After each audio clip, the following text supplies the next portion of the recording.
Okay, this is gonna be difficult. I am in physical pain. Okay, and you're probably wondering why.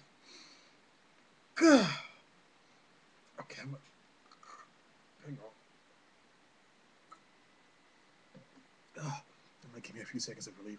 Okay, I tried the rapid throat lozenge thing I showed you. Ah! I'm suffering for you. You're supposed to let it dissolve in your mouth. It's supposed to be, what is the flavor? It's supposed to be some kind of citrus flavor. It tastes like, it doesn't taste like anything that you can recognize. It just hurts. That's how bad it tastes. It just pain, physical pain. I can't even straighten my face up. You're supposed to let it dissolve in your mouth. You're supposed to do this 4 times a day. I think I just wasted my money. God, don't get sick. Because the remedy could be worse than the sickness. Oh, okay. Y'all got, excuse me. I got to spit this out. I've had it in for a few minutes. It, that's all I can stand. Hold on. Oh, golly. Wow. Mm. Oh my God. That was bad. I'm sorry. I was gonna wait, but I told you I want you guys to see the real thing. Woo! It didn't bring tears to my eyes, so I have had worse things. But oh man, how could you let that dissolve in your mouth? Oh golly, it's still there. Oh, in the back of my throat. More juice. Mm. Woo! Ha! Oh, okay. I'm sorry. All right, let's get to the dirty dozen. The foods. Oh golly. All right, now. Okay. Oh, I'm just gonna go down the list real quick, and then at some point I'll try to elaborate on each one of them a little bit more. But here's the list of the Dirty Dozen. These are some of the most popular and widespread food products. Yes, I did say food products, and are the least healthy items you can put in your mouth. Avoid them. All right, now understand this before I read this list. Okay, it says avoid them. These items that are on this list, if you eat some of it, it's not gonna kill you. Unless you have an allergy, you could. Oh, more juice. Oh my God, that was bad. Oh, whew. Oh, whew. Okay. I'm sorry. I'm sorry, YouTube. Okay. All right. But these products can be, avoiding these products can be beneficial to your health, especially during 365. Okay. Afterwards, if you want to re-implement some of these on the, because they're your passion or things like that, then go for it. I mean, who am I to judge you on what you eat? Okay. But I personally am going to try my best to stick to this list for lifetime. All right, so during 365, I recommend that you guys all do that as well. Okay, so here's number one. Or should we do like David Letterman and just start from the least? Nah, we'll just go down the list. Number one, pork products. Okay, now pork products would include anything that has pork in it. That means if it's got pork and beef, it's still a pork product. All right, so that should be avoided. And there's a whole lot of varying reasons, and there's a whole lot of opposing arguments as to why you can still have pork products. But we'll talk about that later. Number two, shellfish and fish without fins and scales. Okay, now we're getting biblical on you. Okay, God did say you should avoid these in the Bible. Okay, so you can look in Leviticus and it will explain these things to you. But I'm going to give you the down and dirty. Avoid them because the toxins in them that they get from basically shellfish are like crab, lobster, shrimp. Um, how can I put this delicately? They're sea roaches. Okay, they are akin to or cousin to the roach. All right, basically the bottom feeders, catfish bottom feeders, shark, okay, eel. All these are bottom feeders. They are filters for our oceans and our rivers, which means that they eat the crap, and you know that you are what you eat. So if your catfish is eating the crap off the bottom of the Mississippi River, then you need to probably avoid it. Okay. And a lot of times allergies do occur in people. Sometimes it may not be right away. Like, give you an example, my sister, when we were growing up, she ate a lot of shrimp and everything like that, but now she can't because she has an allergy to it. Whereas my little brother never could because he had an allergy. So everybody is different. I can eat shrimp, I just choose not to. I do not have allergies to them, but I avoid them. I don't really like shrimp very much anyway, but lobster and crab, I can cook them great, but I don't eat them. So I just avoid it altogether. All right, number three, hydrogenated oils. Margarine, shortening, things like that, you should do your best to avoid. If you're going to have a butter, have butter. Okay? Yeah, I know. Contrary to popular belief. We'll get to that later. All right, number four, artificial sweeteners. So, all you people who are doing the pink, the blue, and the yellows, avoid them. Okay? There are other sweeteners. If you're going to sweeten something, okay, now, I understand you probably don't want to do this with your coffee, but honey is one of nature's best sweeteners. Depending on, as long as you don't get the processed, raw honey is good. But honey is one of the best sweeteners. Now you can do, and I'm not going to promote any name brand. The xylitol is good, but some people say it has sort of a medicine-y aftertaste. But after eating that lozenge, I can't think how anything could be anything worse. Oh, okay. Also, um, hang on. Brain just went frazzled out. Stevia. Stevia. Yes, that's what I use. Stevia is derived from a natural plant, and it is a viable alternative for a sweetener. But I would say, if all else, honey is your best. Okay, number five, white flour. Ooh, I know I just kicked some of you guys in the gut. Not my bread. Yes, white flour is not good for you. Okay, it's been processed. Basically, what they do is they strip everything out of it that's good for you, then they fortify it with vitamins and minerals that they put back in because they sucked everything else out.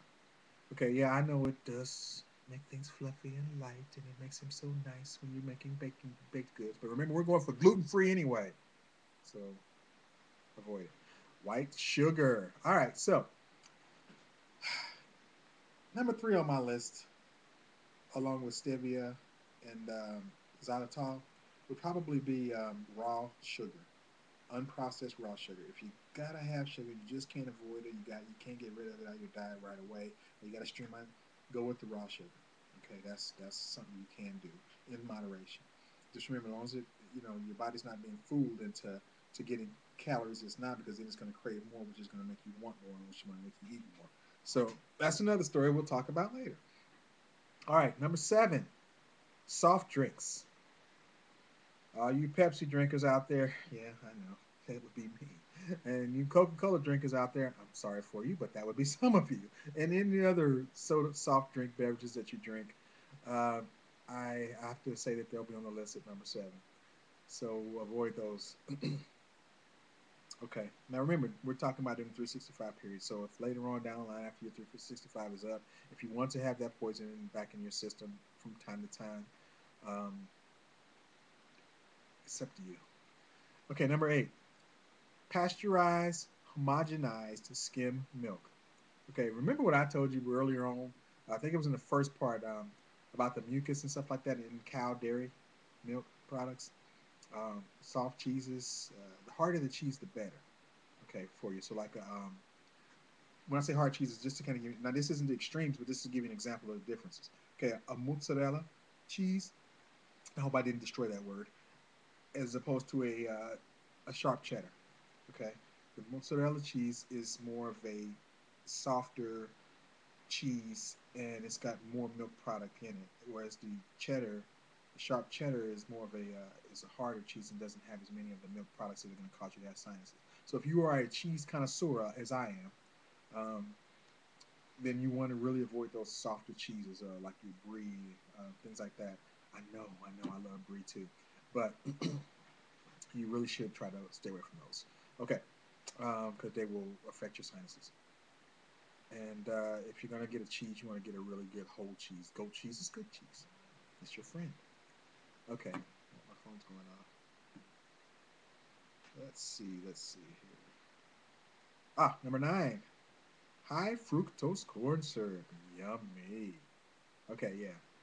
I know they've got those new commercials coming out where they talk about, well, that's got high fructose corn syrup in it.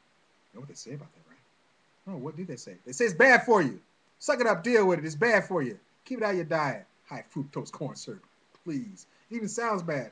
High fructose. Okay, yeah, the sugar in fruit is okay.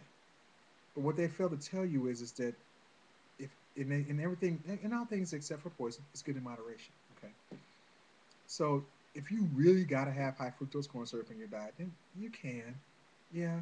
But for the purposes of 365 and for the purposes of transforming your lifestyle the way you really want to, avoid it.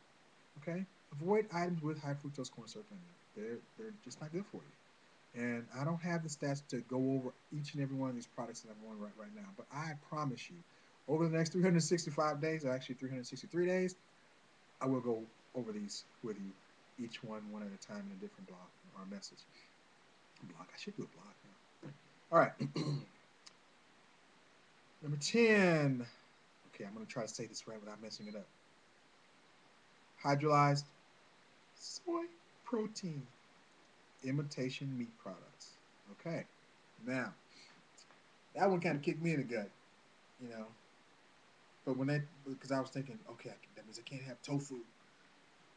Okay, no, that's not what they're really talking about. Okay, soy products are one of those fringe foods, but when they talk about imitation crab meat, things like that you see at the store, anything that they took soy and add, they had to add hydrolyzed oil to it to create some new item. Okay, that's what they're trying to tell you to avoid. As I said, did I mention imitation crab meat? Yeah, you might want to avoid that too. All you crab lovers who thought, oh, I can get by with that. I'm sorry. I really feel bad right here. Not. Okay, I'm just kidding. No, but just try to avoid that too. Okay, number 11. Uh, artificial flavors and colors. Okay, now, ADD me, growing up, I was to avoid the red food dyes. And, so like I couldn't have red popsicles and red lollipops. And red was bad for me. That was just one of the things, but those kind of items. I mean, I don't know if you guys really noticed that there's been a really high influx over the last decade or so. Well, gosh, my son's 18 now, so he was diagnosed with ADD when he was about 4 years old. So the last couple of decades, we've been getting a higher influx of people with ADD, ADHD. Um, a lot of it has to do with our diet. All these things I put on this list contribute to those factors. Now, I know that those people who make money off of these things are going to say, "Oh no, not my product," and you weigh those options yourself. I'm not judging them. I'm not condemning them. I'm just saying that the more of those products we see, the more HDD we see. Okay, I don't have the medical research papers to show you all this, but I can just tell you from what I see. All right, and I see it happening. I see in other countries where our products in the U.S. that are in this list that I've just gone over so far, um, you're starting to see an influx of ADHD, ADD, other problems as well um, in our society and in other societies that are starting to use our products because they want to be like America. Okay, so just really read your labels. Okay, if you're not sure, ask. People are very willing and capable of helping you. I'm going to really suggest this. Okay, this is the one thing I am going to suggest. Okay, your grocery store, if it does not have a health food section, you might want to talk to them about it. Or if there's a Whole Food store somewhere close by your home, aftertaste. Sorry. Okay, then you might want to go there and pick up some of your products as well because they're very well educated in most of those places, and they will be able to explain to you about the products and help you pick some things that are going to be good for you and your lifestyle change. Okay, just explain to them you're doing 365 and you're doing baby steps to transform your lifestyle, and they'll tell you, oh, here's a good starting point. All right, awesome. Um, so avoid artificial flavors and artificial food colorings. Anything man-made, you gotta wonder. Okay, number 12 of our dirty dozen. Okay, brace yourselves. Excessive alcohol. Ooh, excessive alcohol. All right, so that's something you got to really avoid. Don't drink too much. Now, also remember when you go out to a club and you're having a good time, yeah, you might want to get a mixed drink or something like that. If you're not dancing, don't drink so much. Okay, if you're dancing, you can drink a little bit more because when they start mixing those drinks, they're adding in more calories. I mean, they use a lot, sugar is used to make alcohol. So what does that tell you? Okay, so you need to avoid excessive alcohols. Um, those are the dirty dozen. There's some foods that are trouble foods on another list. Well, I'll go